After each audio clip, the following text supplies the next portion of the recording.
Hello everyone, today I'm going to show you how to book last minute stays with Airbnb. I will be on website and make sure you will have decide your destination where you have to go.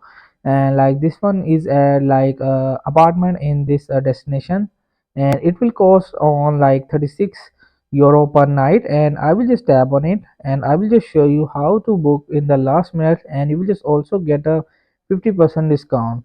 I will just show you the some tricks and tips. You will just have to go in the last. So this is the location map, and this is the host message. So you will just tap on it basically.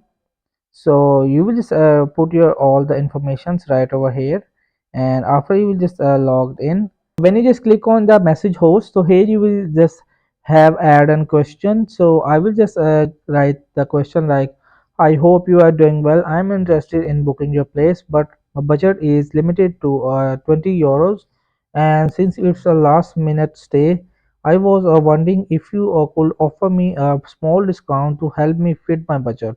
So you will just simply tap on it to send this message, and in the last minute book it will stays with Airbnb.